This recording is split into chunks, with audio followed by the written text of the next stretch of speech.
but like now I'm really seeing why you called it Murs for president. like you really got the politics and the stuff. I have down. ideas, Like, but I think there's people who study political science that know way more than me. Would you ever go into a career in politics or try to get some community activism? Thinking about what you've done with like the groundlings and paid dues. Ground Waves is another great organization. Ground Waves. That was the shout out to them. We're coming to Chicago. Yeah, Ground Waves and paid dues. Would you ever get into some type of formal politics, like some community organizer type thing? Man, the big homies have been, and when I say the big homies, I that's the whole thing. Is like I take gang things and like generalize them. Yeah. There's some street dudes who have OGs in the street who have asked me to do some things in the community as far as local government, and my mom and they try to press my mom for a while to do it. I don't know. A lot of people I know, like in this environment, I'll say this and try not to be as bipartisan as possible. They are killing politicians and people with strong political views. Yesterday. Yep. And I look at that and I get discouraged, and I'm like, but I've been thinking I was going to get shot my whole life. So as I talk to my brothers and sisters who grew up in gang cultures, Latino, white, black, Caribbean, Africa, however you identify, if you've been in the inner city thinking that you could get shot by the police or shot by a rival, you may be the perfect political candidate and the person who, because people don't deserve that. You know what I mean? But unfortunately, we've been dealing out. Maybe we are the people who are supposed to be the politicians now. Because I'm like, hey, bro, like I've been standing in front of rooms full of people thinking somebody in the crowd got a problem with me. Yeah, like Pac said, I've been on edge. It's rappers walk around with security like the president as it is. I don't know if I'm well read enough. I don't know if my heart is in Christ enough to be worthy to lead over people. But what I like about it is politicians started it. My stepfather reminds me, and like people like, they're public servants. If you were in Congress, you still had to have a job. So when you met, you weren't trying to hold off the Senate until the very last minute. You had to get back to work. And the laws you passed affected you directly because you were a business owner or you were an employee somewhere. You had skin in the game. These politicians now are career politicians. I'm not talking red, blue, Democrat, Republican. I think there's a flaw in the system. Kind of like rap now, too. It's like Spotify has done a horrible disservice by taking the money out of it. But also at the same time, now if you want to rap, you got to really want to rap. Because the music business is a perversion. Music has existed for thousands of years. The music business has only existed for 100. Getting paid to be a musician is a perversion. This system is corrupt and perverted from the jump. Started by gangsters, not black people. And black people have to start like, don't let them pin fried chicken or gangsters on us. Like I went to Wimbledon and motherfuckers was eating fried chicken. I tried to tell a white lady like, where y'all getting the fried?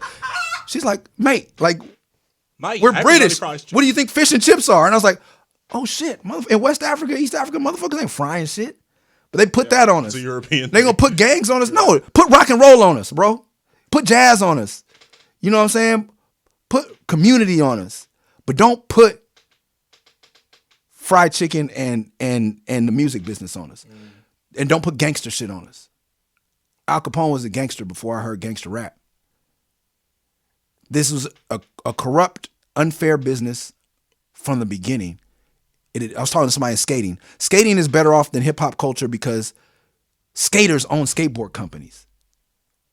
Record companies bought into hip hop early. And that changed the culture.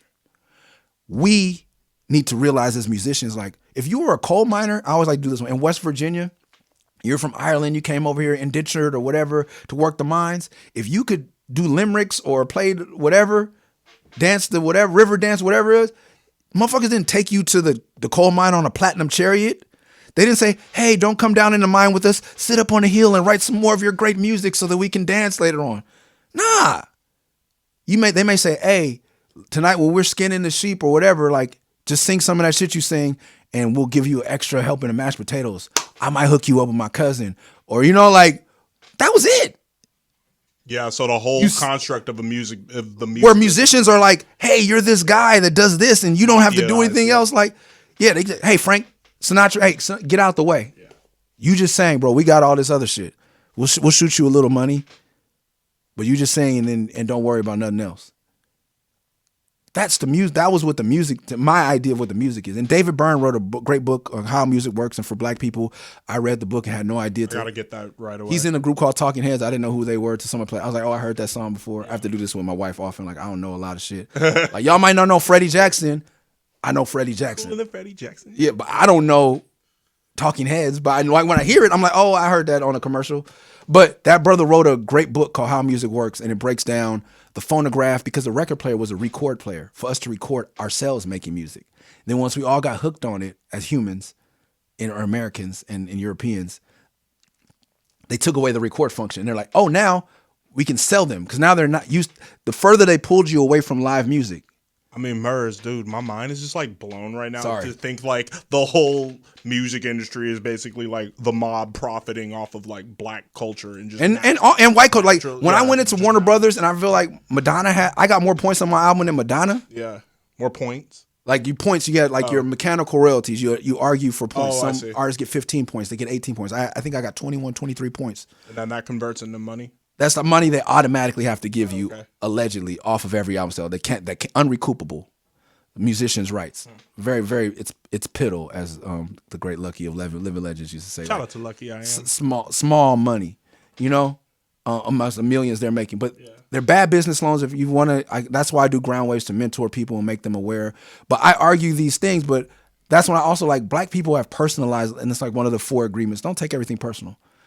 Like white people didn't hate Africans. It's just that's why they say that in the music. The Irish people who they brought over here to work in the fields, the people that look like them couldn't last. So they just like, where are some dark skinned people who could last? Okay, we'll take them. It wasn't a plot against African society from the beginning. You know what I mean? They developed a special hatred for us over the 400 years. I get that, and the genocide and all that. But it wasn't initially like was out to get us. The music industry isn't out to get black people. They don't give better deals to the Red Hot Chili. When I got my first lawyer, that firm was like, the head of the firm was like, you should be with us because we got to audit Warner Brothers every 8 years anyway, because we got to get the Red Hot Chili Peppers paid. Warner Brothers holding out on one of the biggest white groups of all time. That's when I was like, that changed. I was like, oh, they're not out to get us. They out to get. And once we start breaking free of their out to get us, they do have some special like shit for us, but they don't like poor people. They don't like the masses. Like they don't like us as humans. You know what I mean? Like, well, speaking of clarifying, this ain't that. I have been waiting for somebody to sample that Company Flow Vital Nerve. Shout out to LP. Shout out to LP. I did not ask, but I just took it and he gave blessings later. Yeah. The one thing I'm like kind of sad about is like, damn, I would love the Murs and LP album. Oh, that would have been dope. That would have been very dope. But I think if that would have been the go-to, we wouldn't have got 316. True. I love how you said on the dance, you said that was like my failed audition for Run the Jewels. Yeah. I think that. I think one of the first times I met you was when it was Killer Mike and LP. They did a show at the Echo. Yes, that was an epic night. I don't think people realize like LP Mike did a song. Rap music is one of my favorite albums of all time, and it's a great album by Killer Mike, produced by LP. Yes. LP had, I think it was Cancer for the Cure. Yeah. He did that whole album in its entirety on stage, and then did his classics after that. We had, with Killer Mike doing his set with the LP songs, LP doing his set produced by himself, we had an hour and 30 minutes of LP production. With Killer Mike rap. And then they were on the bus, and it was like, it was the Echo. It was like, it wasn't, I just saw them at Staples. I don't give a fuck what they call it. Staples Center. Mm-hmm. His mama called him Staples, so I'm gonna call him Staples. But it was just a room. It was thousands of people in that room rocking with them. Yeah. This was the Echo. It's like 500 people. They're doing the rooms that I did. They got back on the bus. We chilling. Like there's no paparazzi. There's no TMZ. We talking. I'm talking to Mike. I'm talking to L. Kicking it. No big deal. Never in the world. They got off that tour, and they were like, "Where's the science that says this is where there's still magic in the industry that says?" Okay, you rapped over my beats by yourself. I rapped over beats by myself. If we rap together over my beats, we'll be the biggest rap group in the world. All organic, baby. when it's just there's a magic to this shit. There's some of this shit that could be manufactured, but there's a magic to this shit, and that was a magic moment for me. I was like, I never would have thought they couldn't have told me. Hey, what? They were like, Will.I.am is very strategic over the years. I've watched him bust moves and be like, hey, nigga, check this out. I'm finna do this, and I'm do this, and I'm like, oh shit, you really worked. That wasn't what Run the Jewels was. There's two ways to do it, and I've seen both of them work by very. Because when I think of when I really got into Murs was like the end of the beginning era, and thinking about like you on Def Jux and the song Happy Pills with Aesop Rock and Shout out to Ace. Last night I just got shot on my block. That's still one of my favorites to this day. Like that would probably be arguably one of my favorite Murs albums. Thank you, man. Last night was a crazy song. Jism did that beat. This first beat I ever paid for. So I heard, I was like, I gotta have it. Like this chorus just came to me. And it's a testament. Like there was a Jewish man that used to come to the cleaners on Central Avenue, a client of my mother's that used to get his rug samples cleaned. He's like, I got a rug business. And my mom, like, there was a time where mom didn't fuck with me. My mom fucked with me. So she was playing my music for everybody. So she gave a CD to this old Jewish man. And then he came back and was like, can your son do a rap commercial for my rug cleaning business? That's amazing. And because he felt last night, and that's the thing about like when white people say I love NWA back in that, like, or Public Enemy, like what part, or Walk Like a Man, I'm like, what part of this do you understand? But it's the authenticity and that's what like This Is For is about. Authenticity, like this man heard last night, and that was a real ass song. You know what I mean? Yeah, it really does. And he's like, based on that, he wants me to write a jingle. Like one thing leads to another. Hey, with Family, who on the new album, who produced it? It's all Jesse Shakin. Oh, okay. And there's some co-producers, and I'll let Jesse explain. Because that kind of had that Ant feel to it, I tried to get Brother Ali on it. Yeah. Because when you said I'd rather be with my family on the streets than in Dubai in a penthouse suite, I was like, I felt that one. Yeah, that's definitely dad rap. My producer is a dad. Like me and Jesse have been making music together for 30 years. He's done Chandelier for Sia. He's produced for Rihanna. Like that's incredible. We all started on his. He's a Jewish kid. The first Jewish kid I ever met. First Jewish kid I ever had a sleepover with. It was just like, oh shit. His parents were super chill. Like they let us smoke. Shout out to my man J.U. who did the video. Yeah, Jay Yato did the video for this. He's become family to me. Met him last week. Last weekend. Yeah, my Cuban homie. Like I think like family is what unites us all. Like, you know what I mean? Like there's nobody that's a Democrat or Republican that's going to tell you that they want a worse world for their children. It's just they have a different way of getting there. They out of fear we parent sometimes. Yeah, forever, always, motherfucker, I love you. Yeah.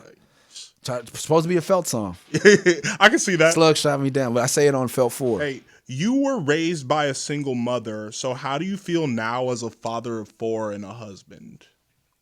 Man, I've had stepfathers. Yes. But most of my life has been me and my mom and my brother.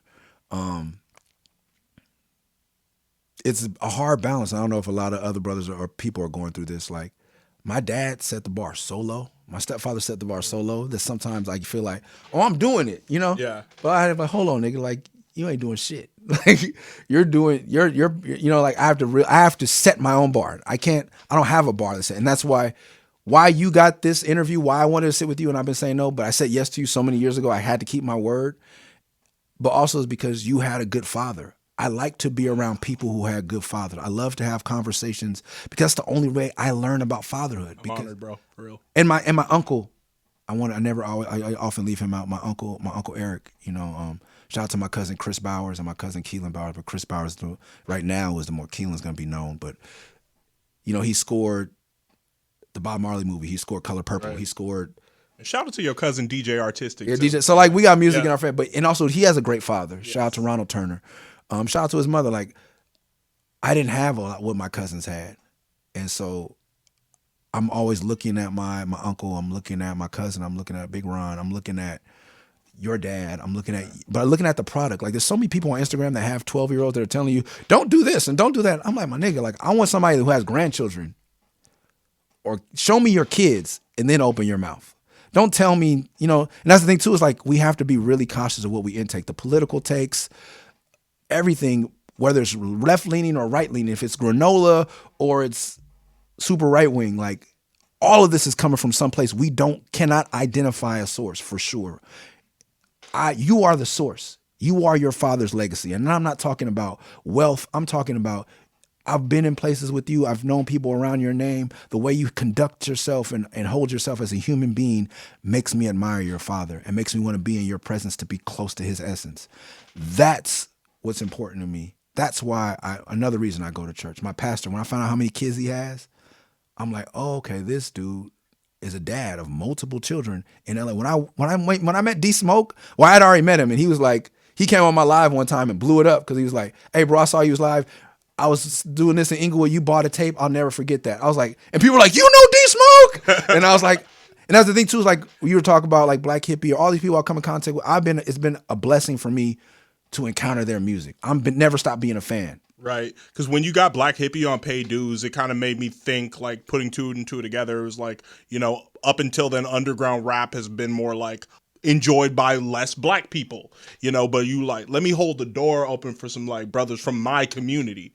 Yeah. Yeah. That was my goal. Yeah, and I never want to sound like I'm helping them because I'm not, and I want to be humble. And there are a lot of people who are very sensitive about that.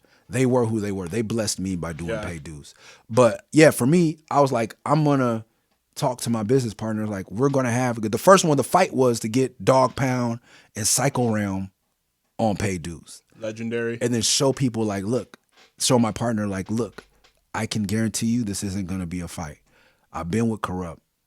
I talked back in before Zoom was a thing. Like I Skyped with Daz, like these. And then when I meet them and they're like, hey, we didn't think y'all fuck with us. I'm like, we fuck with y'all. I fuck with y'all. Raised on y'all. What? Yeah, like, you know what I mean? Because I come into the Dog Pound session, I had on cowboy boots and basketball shorts. I was going to ask about that. When did you wear the cowboy boots and the basketball shorts? And everybody in there is like, who is this guy? And and then yeah, exactly. And then I've been in situations where they be like, oh, you stay where? Hold on. Hey, y'all know this nigga, cuz?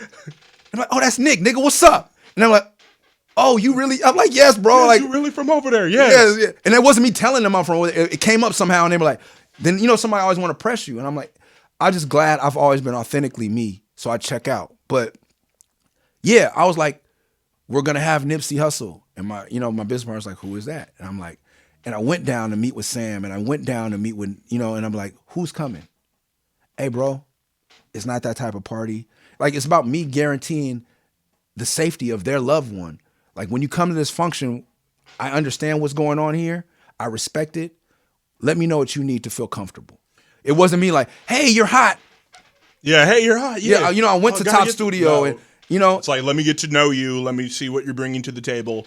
Yeah. Rest in peace, Nipsey Hussle the Great. Yeah, man. Like, it was fun to me because I was like, look at all these dope motherfuckers from my city. And for me, I'm like, I get to bring these niggas way out to like where Pomona or like the IE, like San Bernardino. Yeah, and give them a trailer. Cause I know how I felt when I went to Coachella and they gave me a trailer. I'm like, I'm famous. We're next door to Sean Penn and my DJ going over there like in Sean Penn face going, Sean P. Like, I'm like, they should have never let us Remember when here. they interviewed Sean Price, God rest his soul too, when they interviewed Sean Price for Pay Dues and then somebody was like, so who are you excited to see? He's like, no one. Yeah, that dude. Man, it was just great to get to know people. And like when I saw Warped Tour, I was like, we deserve something like this. Like people think that we can't all hang out backstage. No. But it became like a family reunion. For me, the surreal moment to this day, I'll never forget this, was the year you had Dog Pound and you and Ninth Wonder did a set and Ice Cube headlined. Then it was fucking Doomtree was performing and the Currency was on next. And it was like the indie hipster kids clearing out and then the real niggas coming. And I was like, I'm both. Yes. That was that, bro. Thank you for that, because you was really bringing people together. Like, nigga, you're really like one of the reasons I straight up do this, like to bring people together. Like, seeing how you did it with Pay Dues. And that's how I liked about your platform. Yeah. Why I gravitate to it. Because at the same time, I remember you telling a story about like, I was in line with Billie Eilish for a title show.